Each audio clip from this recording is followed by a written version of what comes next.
Good evening and welcome to Ignite News on 6 at 6. It's Tuesday, August 19th, 2025. I'm Rihanna. Thanks for joining us. Here are the headlines. The PBC has unveiled a 2025 to 2030 manifesto, promising cheaper electricity, thousands of new homes, and expanded social support. CANU is stepping up its fight against drug trafficking, with expanded operations and international partnerships. Small businesses are thriving in Ghana's fast-changing economy, with government policies helping cushion the challenges. And Region 6's top CSEC student is from Orealla. The People's Progressive Party Civic yesterday launched its 2025 to 2030 manifesto at a gala event at the Pegasus Suites, unveiling a series of progressive promises, including to cut electricity bills by 50%, construct 40,000 homes, and sustain free education. The launch comes 2 weeks before Ghana heads to the December 1st general and regional elections. President Irfan Ali told the gathering that the manifesto is not a wish list, but a serious plan to keep Ghana on the upward trajectory. This is not a wish list. This is not a wish list. It is not empty rhetoric. This is a declaration of intent. It is a blueprint for development. And importantly, it is a pact with the people. This is not about some bites and one-liner. This is about actionable, achievable policies and programs all aimed at uplifting the lives of every single Ghanaian. The manifesto, titled Forward Together for a Better Ghana, emphasizes the completion of the gas-to-energy project at Wales, which the party says will deliver a 50% reduction in electricity tariffs. It also outlines plans for Berbice deep water port, new industrial estates, expanded oil and gas production, and other transformative infrastructure projects. General Secretary Dr. Barrett Jagdeo underscored that the plan is built on detailed groundwork and credible management. This manifesto that you will read soon, as soon as we leave here, reflect only the highlights of plans that have been worked on for many, many years and have been carefully elaborated, plans covering each sector and each region of this country. And so each of those plans would be even larger than the manifesto we're presenting here today. On the social side, the party pledged to maintain free education at all levels, raise the Because We Care grant to $100,000 per child, provide annual transportation grants of the same value, and strengthen the health system with 6,000 new nurses, expanded telehealth, and modern hospitals in every region. Pension increases, cash transfers, and a guarantee of no new taxes are also promised. With international observers already in place, the PBC is positioning its manifesto as both a continuation of its record and a roadmap for Ghana's next 5 years. In more election news, Chief Elections Officer of the Ghana Elections Commission, Vishnu Prasad, says GECOM is operationally ready to host elections on September 1st. At a press conference yesterday, Prasad and other officials updated the media on preparations and provided clarity on key issues. Most importantly, when can the nation expect results? According to Prasad, there is a possibility that district declarations could be made by the night of September 2nd. On the 2nd, there is a possibility that the district declarations could happen by the night of the 2nd. There is no guarantee, and that has to do with the application of the statutory process, this new process that has to do with the manner in which we treat with the processing of statements of poll in the tabulation process. We have never done this. This is the first time that so what we are doing some trials that give us an indication as to how long it will take. He added that party representatives are legally allowed to be present during tabulation, but because their involvement may affect the timeline, he could not say if results will be available on election night. The CEO stressed that only GECOM can declare the final results for all 10 regions. With voting for the disciplined forces just days away, officials confirmed there's no provision for proxy voting in their case. Prasad also indicated that it's virtually impossible for anyone to vote twice, assuring that the ink cannot be removed easily. He explained that electors must dip their fingers before dropping their ballots into the ballot box. First of all, the rule is that ink should be allowed to dry on your finger naturally. That's one. Two, in engagements with manufacturers and suppliers of this ink, they have given guarantees that it is not possible to remove that ink easily unless something was applied to the finger before it was done. With regard to voting close to the border, Prasad noted GECOM has engaged with the Ghana Defense Force and the Ghana Police Force, both of which have provided guidelines for polling day and guaranteed security. Supernumerary officers have been appointed, and GECOM has confidence in their ability to deliver. Officials indicated that they have received 3,972 applications to vote by proxy.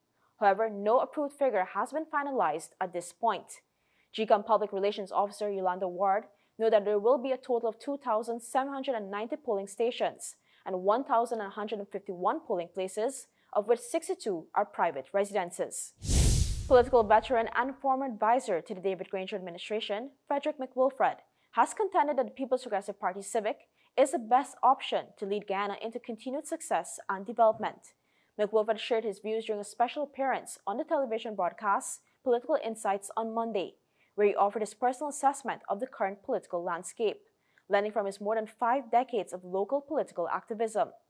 McWilfred, whose political career commenced and concluded with the People's National Congress, offered that of the presidential hopefuls vying the 2025 elections, incumbent leader Dr. Irfan Ali is the most viable candidate. The people of Guyana have to choose between 3 presidential candidates. Irfan Ali, Aubrey Norton, and Azzuddin Mohammed. Right? Let me deal with the Win Party first. If Azzuddin Mohammed and his father were not sanctioned, they wouldn't form a political party. They would have been in the PPP. So their political activism is in direct defense of their business and themselves. According to McWilfred, Norton becoming leader of the PNC was the worst thing that have happened to the party. He also accused Norton of sidelining the more experienced members and removing them from leadership roles. Aubrey has sidelined most of the experienced people are not in the leadership of the party. When he won the leadership of the PNC, he had to organize a leadership course for his executive. They did not even know how to conduct a meeting. And he sidelined people like Walter Lawrence, like Gary Best, like Eddie Collins, like Winston Felix. All these people were cast aside. And he put these youngsters to run the party of Forbes Burnham. That's why they're in the mess that they're in. McWilfred pointed out that many of the PNC members who would have joined the We Invest in Nationhood Win Party did not do so out of conviction, but because they were cast aside by the Northern leadership. He said these persons needed a political home and opted for the Win Party for fear of the public backlash had they joined the PPP. Given the circumstances, McWilfred reiterated that the only viable presidential candidate is Dr. Irfan Ali, who was fortunate to have former President Bar Jagdeo as his advisor. Ghana's Customs Anti-Narcotic Unit, CANU, is intensifying its fight against drug trafficking operations, dismantling networks, and building strong international partnerships.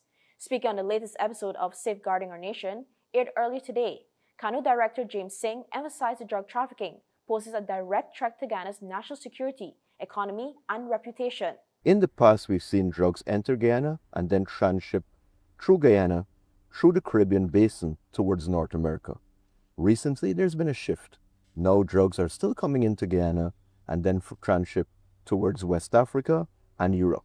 The reason for that is what one can say the balloon effect.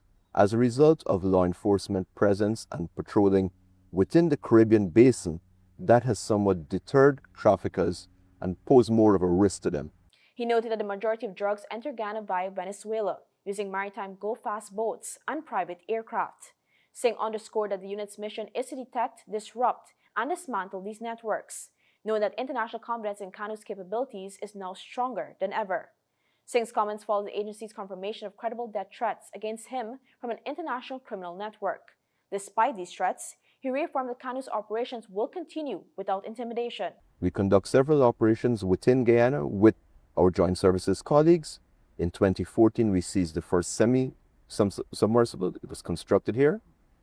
In just last year, we seized another semi-submersible off the coast working with our DEA counterparts, as well as in last year, we seized 4.4 tons at an illegal airstrip, again with the GDF Special Forces. Internationally, we have done several operations with our partners. We seized 4.7 tons of cocaine on board a vessel that had departed from Guyana, loaded with the cocaine off our coast, and we tracked it all the way to West Africa. And there have been other seizures in Europe through international cooperation. Today's episode took viewers inside CANU's operations, highlighting how traffickers are shifting tactics through low-flying aircraft, post-clearance contamination of containers, and new maritime smuggling routes. Singh said CANU has expanded surveillance capabilities, advanced officer training, and forged deeper intelligence sharing partnerships with both local and international agencies. When we return, small businesses are thriving despite economic challenges. North Ruimveldt Secondary School reopens after $566 million rebuild, and a student from Orealla tops Region 6 CSEC exams. Stay with us. Fuel it up and drive, super 95. Tune up, fuel it up and drive, super 95. Tune up. Protect your fuel system, boy. High mileage and performance, boy. Guy Oil's Super 95 gasoline gives you more reasons to drive and is available at 56 service stations nationwide. For affordable price, high performance, and high mileage, choose Guy Oil's Super 95 gasoline. Fuel it up and drive. Welcome back. Small businesses are thriving despite growing pains associated with Ghana's rapidly advancing economy. This is according to economist Richard Rambaran, who shared his views during a recent exclusive interview with Ignite News Insights. Small businesses are thriving, firstly. There are opportunities that are existing within the economic landscape, as well as redounding to businesses that they would not have otherwise had. But there are also growing pains, if you will, for some of these small businesses.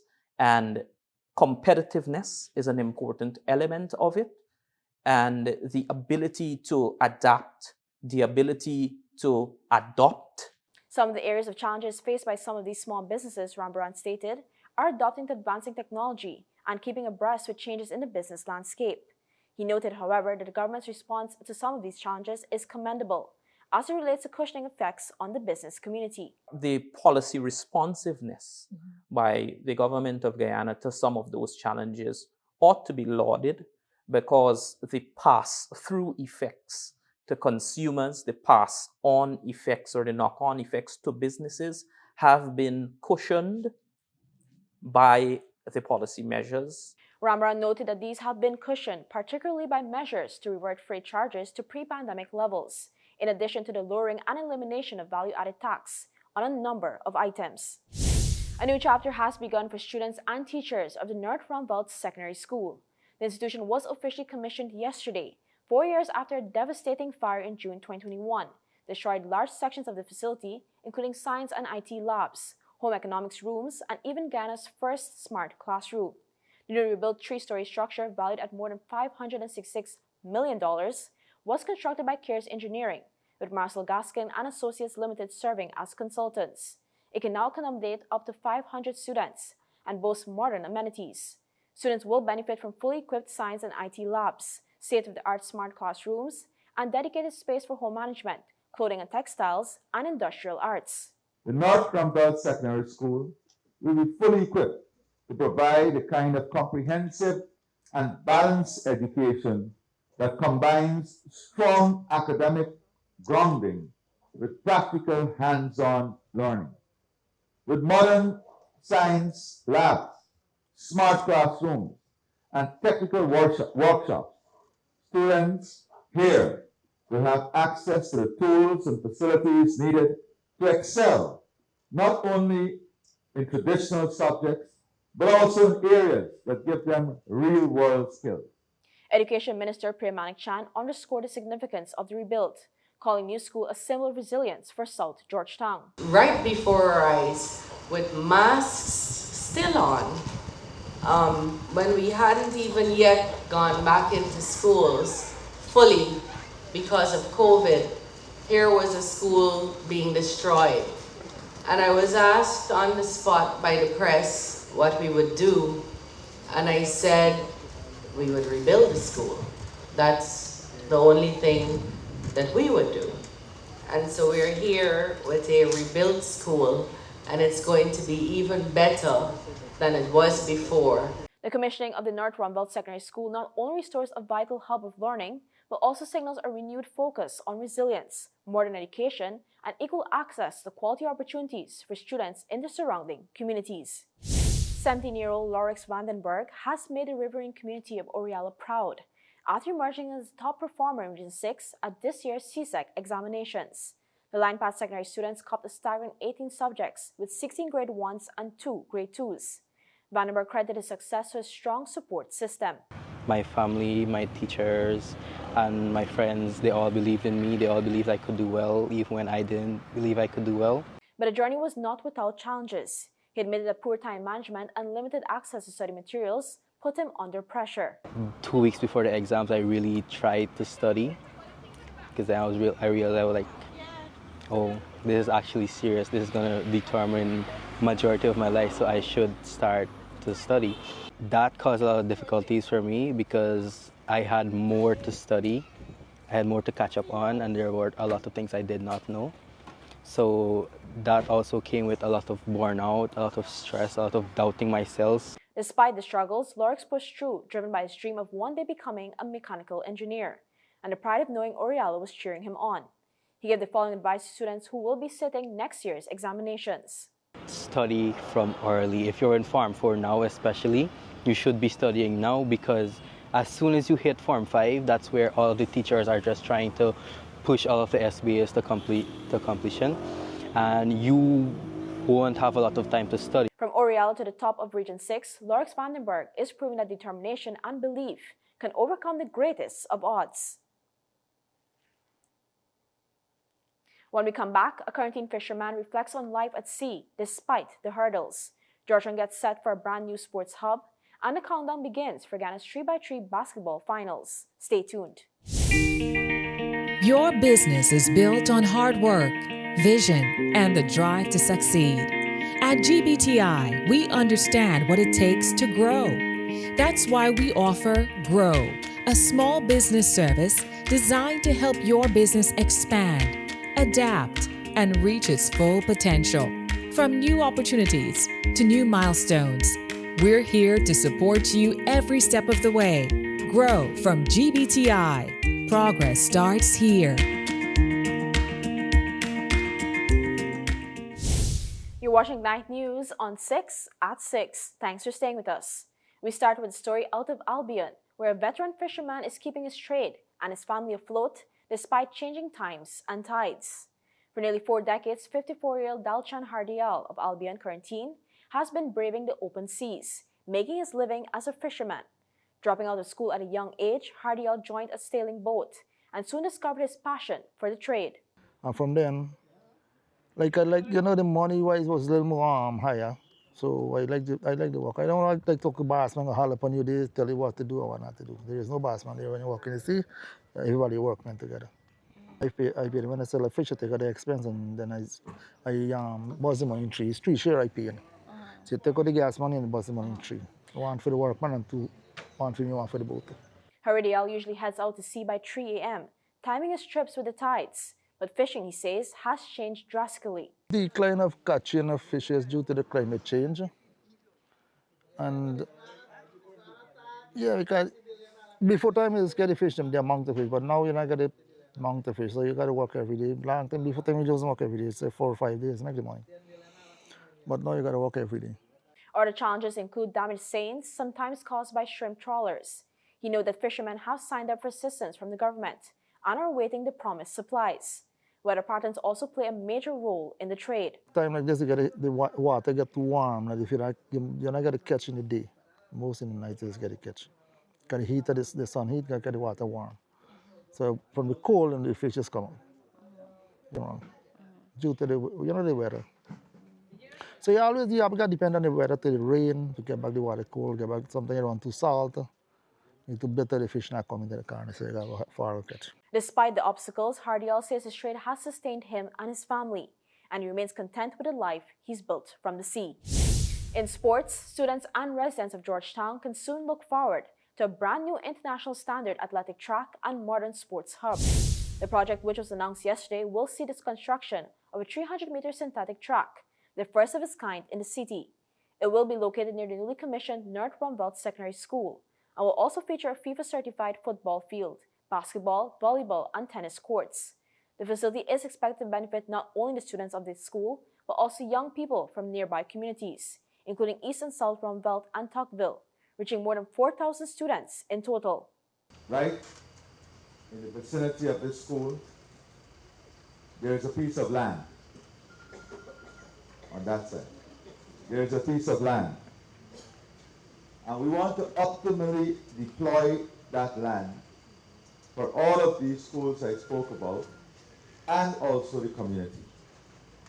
And deploy it not by a simple investment, but by a meaningful investment of international quality and standard.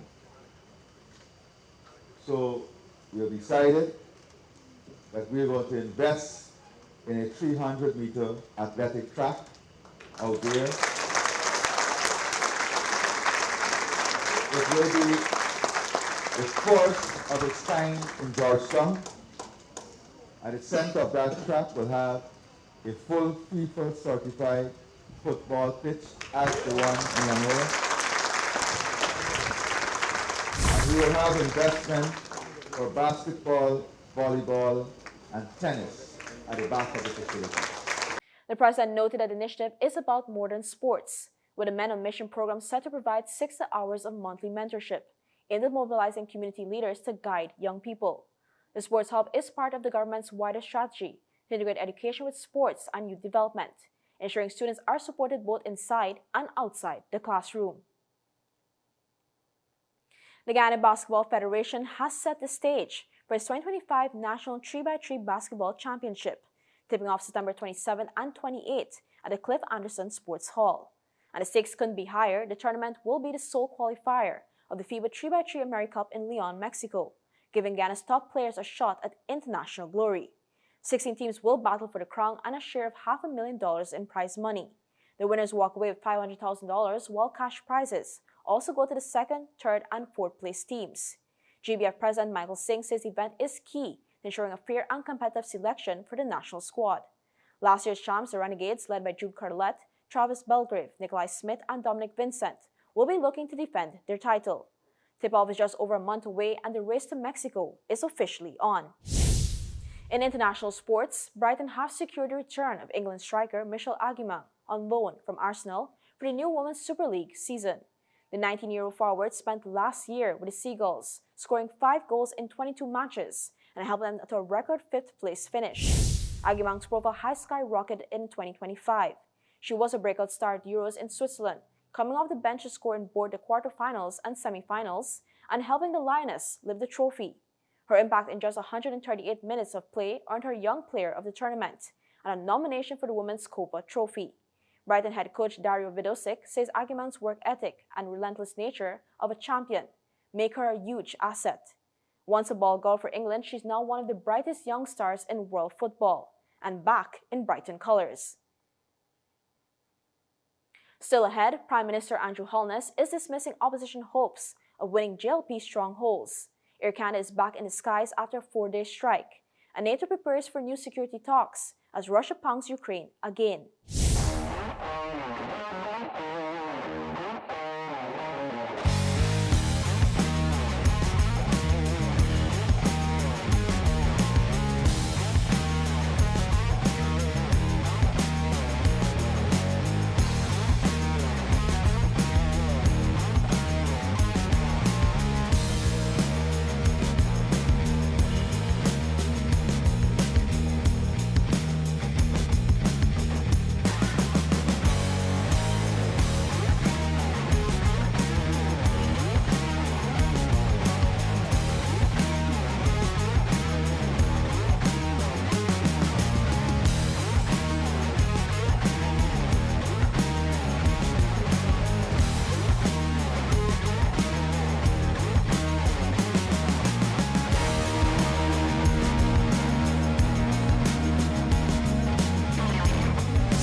Welcome back. In Jamaica, Prime Minister Andrew Holness is brushing aside opposition claims of major JLP losses in Kingston and St. Andrew.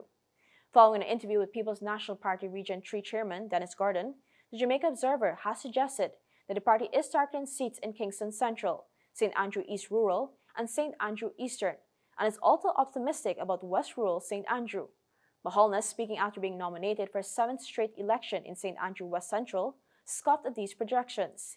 He called the PNP desperate and accused it of exaggeration, saying there's no reliable data to back their claims. The Prime Minister also defended his wife, Speaker of the House, Juliet Holness, who represents St. Andrew East Rural. He said she has built family-like bonds with her constituents, just as he has in his own seat. Holness insists the PNP's predictions are more rhetoric than reality. In international news, Air Canada says it will gradually resume flights after reaching a tentative deal with the union representing more than 10,000 flight attendants. The 4-day strike grounded the airline's entire schedule, stranding hundreds of thousands of passengers and forcing the cancellation of about 130,000 daily trips. The Canadian Union of Public Employees says the breakthrough came after mediation and stressed that unpaid work is over. The strike centered on pay and recognition for duties such as boarding passengers. Air Canada CEO Michael Russo apologized to customers, but warned a full return to normal operations could take a week or more. Some flights will remain cancelled during this period as crews and aircraft are repositioned. Shares in the airline rose 4% following the announcement, even as the carrier withdrew its earnings forecast for the year. This was the first strike by Air Canada's cabin crew in 40 years. Finally, this evening, NATO military leaders are preparing for fresh talks on Ukraine's security, even as Russia launched its largest attack this month. Overnight strikes pounded the city of Kremenchuk and other regions, sending a huge column of smoke into the sky. The Ukrainian Air Force says Moscow fired 270 drones and 10 missiles. While most were intercepted, at least 16 sites were hit. Tens of thousands lost power and energy facilities were badly damaged. Russia claimed it struck an oil refinery supplying Ukraine's military. The assault comes just hours after President Donald Trump met with President Volodymyr Zelensky and European leaders in Washington, where Trump promised security guarantees for Ukraine, though details remain vague. NATO chiefs will meet tomorrow to discuss those guarantees and next steps. But for Kremenchuk's mayor, the reality is already clear. Putin does not want peace, only destruction. And that's all for this edition of Ignite News on 6 at 6. For more stories, visit ignitenews.com or follow us on social media. Thanks for watching. I'm Rihanna Nikram. See you tomorrow for more Ignite News.